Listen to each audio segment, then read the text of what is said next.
After 13 years of silence, Captain Sarah Mitchell lived a life that seemed unremarkable to anyone who met her. She ran a small outdoor gear store in a quiet coastal town in Maine, her days filled with customers asking about hiking boots and fishing rods, her evenings spent walking her dog by the lighthouse that overlooked the Atlantic. To the townsfolk, she was the polite, capable woman who always kept to herself.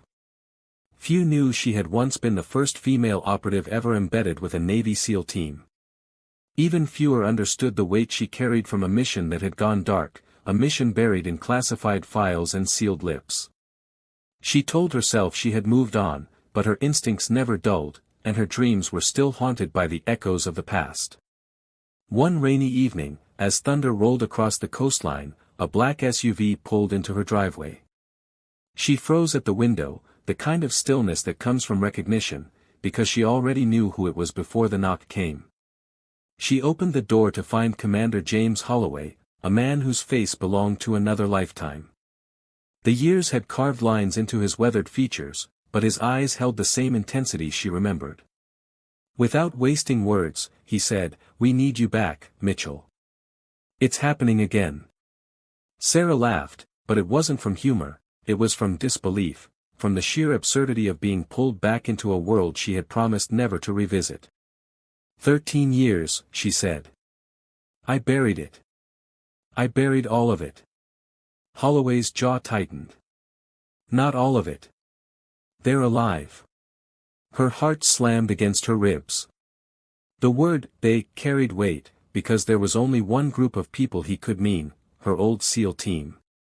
The ones who were presumed lost, who never came home, whose fates were whispered about but never confirmed. Officially, they were gone. Unofficially, they had vanished into the fog of Black Ops.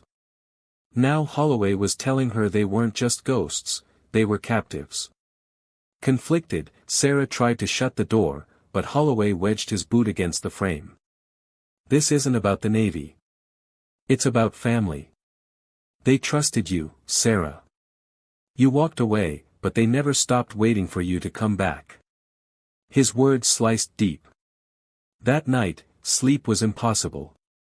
Every creak of her house seemed like the footsteps of her past chasing her down. By dawn, she had made her choice. She packed her bag, the same way she used to, tight, precise, nothing wasted. She left a note for her dog sitter, locked the door, and climbed into the black SUV waiting at the curb. The SEALs had changed in 13 years. Technology was sharper, drones buzzed like vultures overhead, and command structures were tighter. But what hadn't changed was the weight of trust and the sharp edge of secrecy. They flew her to a hidden base, and as she walked down the hangar, she felt the eyes of younger soldiers on her, studying the legend they had only read about in briefings. She felt like a ghost walk. The hardest betrayal came from within. Chief Petty Officer Grant, a man Sarah once trusted with her life, had become their enemy. He now led the militia's strike force, hardened by resentment, claiming they had been expendable pawns. You left us, he spat when Sarah confronted him in the wreckage of a bunker. You walked away. We rotted here. She tried to reason with him, but his rage was too deep.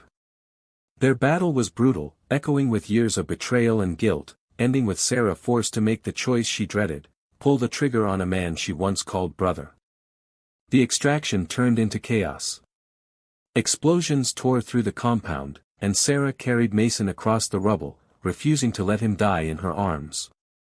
The new SEALs followed her lead, their earlier doubts burned away by the fire of survival. When the dust cleared, helicopters lifted them out under heavy fire, the compound collapsing into ash behind them.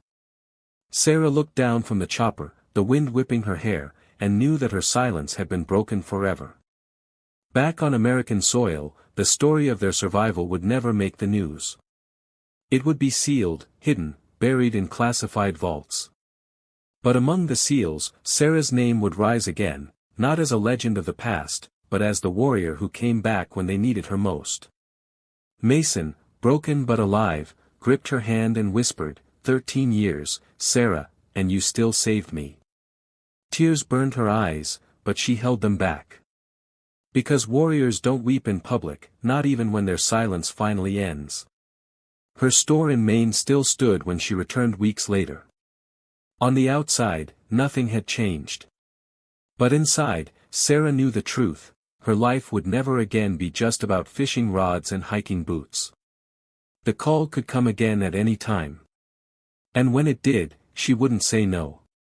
Because once you are bound to the brotherhood, there is no silence long enough to break it.